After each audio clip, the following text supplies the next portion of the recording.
Be so. Here, Jane, is an arbor. Sit down. The arbor was an arch in the wall lined with ivy. It contained a rustic seat. Mr. Rochester took it, leaving room, however, for me, but I stood before him. Sit, he said. The bench is long enough for two. You don't hesitate to take a place by my side, do you? Is that wrong, Jane? I answered him by assuming it. To refuse would, I felt, have been unwise. Now, my little friend, when the sun drinks the dew, while all the flowers in this old garden awake and expand, and the birds fetch their young ones' breakfast out of the thornfield, and the early bees do their first spell of work, I'll put a case to you, which you must endeavor to suppose your own. But first, look at me, and tell me you are at ease, and not fearing that I err in detaining you, or that you err in staying. No, sir, I am content. Well then, Jane, call to aid your fancy. Suppose you were no longer a girl well reared and disciplined, but a wild boy, indulged from childhood upwards. Imagine yourself in a remote foreign land. Conceive that you there commit a capital error, no matter of what nature or from what motives, but one whose consequences must follow you through life and taint all your experience. So he might be telling her the secret without telling her. Mind, I don't say a crime. I'm not speaking of shedding blood or any other guilty act, which might make the perpetrator amenable to the law. My word is error. The result of what you have done become in time to you utterly insupportable. You take measures to obtain relief, unusual measures, but neither unlawful nor culpable. Still, you are miserable, for hope has quitted you on the very confines of life. Your sun at noon darkens in an eclipse, which you feel will not leave it till the time of setting, which is like until he dies, basically. Bitter and base associations have become the sole food of your memory. You wander here and there, seek rest in exile, happiness in pleasure. I mean in heartless, sensual pleasure, such as dull intellect that blights feeling. Heart-weary and soul-withered, you come home after years of voluntary banishment. You make a new acquaintance, how or where no matter. You find in this stranger much of the good and bright qualities which you have sought for 20 years, and never before encountered, and they are all fresh, healthy, without soil and without taint. Such society revives, regenerates. You feel better days come back, higher wishes, pure feelings. You desire to recommence your life and to spend what remains to you of days in a way more worthy of an immortal being. To attain this end, you are justified in overleaping an obstacle of your custom, a mere conventional impediment which neither your conscience sanctifies nor your judgment approves.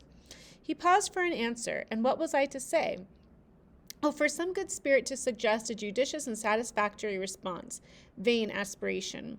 The west wind whispered in the ivy round me, but no gentle Ariel borrowed its breath as a medium of speech. The birds sang in the treetops, but their song, however sweet, was inarticulate.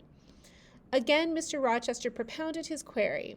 Is the wandering and sinful but now rest-seeking and repentant man justified in daring the world's opinion in order to attach him forever this gentle, gracious, genial stranger, thereby securing his own peace of mind and regeneration of life? So she's probably thinking he's talking about Miss Ingram, like, can he get a second, lease on life and marry Miss Ingram and be happy? Is that okay?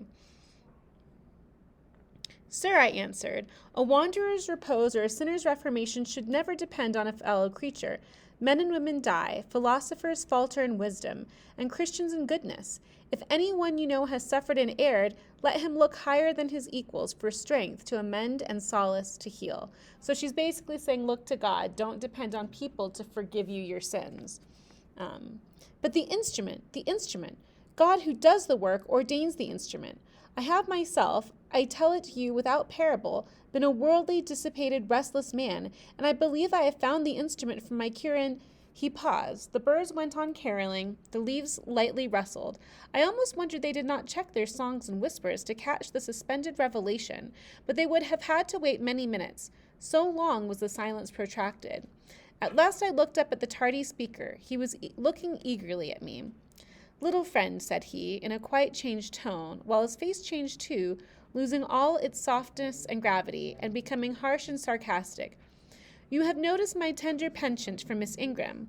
Don't you think if I married her she would regenerate me with a vengeance? He got up instantly, went quite to the other end of the walk, and when he came back he was humming a tune.